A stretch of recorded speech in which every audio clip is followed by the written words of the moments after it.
ವರದಕ್ಷಿಣೆ ಕಿರುಕುಳದಿಂದಾಗಿ ಇಲ್ಲಿ ಪಿಎಸ್ಐ ವಿರುದ್ಧವೇ ಎಫ್ಐಆರ್ ದಾಖಲಾಗಿದೆ. ಕಳಸಾ ಪಿಎಸ್ಐ ನಿತ್ಯಾನಂದ ಗೌಡ ವಿರುದ್ಧ ದಾಖಲಾಗಿರುವಂತಹ ಎಫ್ಐಆರ್ ಇದು. ಪಿಎಸ್ಐ ಪತ್ನಿ ಅಮಿತಾರಿಂದ ಕಳಸಾ ಠಾಣೆಯಲ್ಲಿ ದೂರನ್ನ ನೀಡಲಾಗಿದೆ. ನಿತ್ಯಾನಂದ ಗೌಡ ಬರೋಬ್ಬರಿ 50 ಲಕ್ಷ ಹಣ ಕೇಳಿದ್ದಾರೆಂಬ ಆರೋಪವನ್ನ ಅವರ ಪತ್ನಿ ಅಮಿತಾ ಮಾಡಿರುವಂಥದ್ದು. ಅಲ್ಲದೆ ಪತಿಯ ಅನೈತಿಕ ಸಂಬಂಧದ ಬಗ್ಗೆಯೂ ಕೂಡ ಆಕೆ ಉಲ್ಲೇಖಿಸಿದ್ದಾರೆ. ವರದಕ್ಷಿಣೆ ಕಿರುಕುಳ ನೀಡುತ್ತಿದ್ದಾರೆ ಅಂತ ಹೇಳಿ ಪಿಎಸ್ಐ ಪತ್ನಿ, ಕಳಸಾ ಪಿಎಸ್ಐ ನಿತ್ಯಾನಂದ ಗೌಡ ಪತ್ನಿ ಅಮಿತಾ ದೂರನ್ನ ಕೊಟ್ಟಿದ್ದು 50 ಲಕ್ಷ ಹಣವನ್ನ ಕೇಳ್ತಿದ್ದಾರೆ ಎಂಬ ಗಂಭೀರ ಆರೋಪವನ್ನ ಮಾಡಿದ್ದಾರೆ. ಇದರ ಜೊತೆಗೆ ಪತಿಯ ಅನೈತಿಕ ಸಂಬಂಧದ ಬಗ್ಗೆಯೂ ಕೂಡ ಉಲ್ಲೇಖಿಸಿದ್ದಾರೆ. ಅಮಿತಾರಿಂದ ಕಳಸಾ ಠಾಣೆಯಲ್ಲಿ ಎಫ್ಐಆರ್ ಕೂಡ ದಾಖಲಾಗಿದೆ.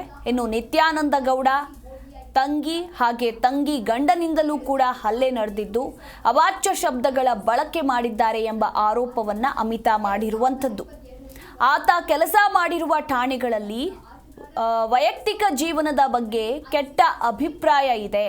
ಕಷ್ಟ ಅಂತ ಬರುವ ಹಾಗೂ ಪಾಸ್ಪೋರ್ಟ್ಗೆ ಬರುವ ಮಹಿಳೆಯರನ್ನ ಮಂಚಕ್ಕೆ ಕರೀತಾನೆ. ಉಡುಪಿಯ ಕಾಪು ಠಾಣೆಯಲ್ಲಿದ್ದಾಗ ಸೀಮಾ ಎಂಬ ಮುಸ್ಲಿಂ ಮಹಿಳೆ ಜೊತೆ ಅಕ್ರಮ ಸಂಬಂಧ ಇಟ್ಟುಕೊಂಡಿದ್ದ.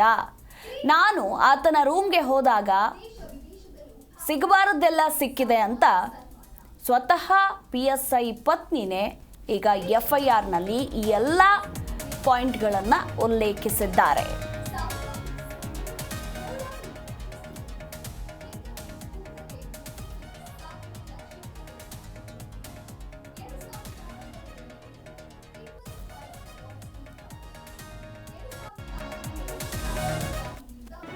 ಜಿ ಕನ್ನಡ ನ್ಯೂಸ್ ಈಗ ನಿಮ್ಮ ಮನೆಯಲ್ಲೇ ನೋಡಿ.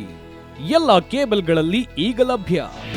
ನಿಮ್ಮ ನೆಚ್ಚಿನ ಜಿ ಕನ್ನಡ ನ್ಯೂಸ್ ಈಗ ಸನ್ ಡೈರೆಕ್ಟ್ ನಲ್ಲಿ number 292, Tata play number 1664, Jio TV number 1334, NXT digital number 30, in cable number 30, city networks 51, U digital number 162, GTPL number 17, Rockline telecommunications number 42, Shri Basaveshwara cable number 168, rural cable network 60, Vinayaka digital 57, Abhishek cable 821, city channel 53, Siddeshwara cable network 57, V4 digital Infotech 628, Surya digital networks 53, Gajanan digital number 836, Malnad Infotech Private Limited number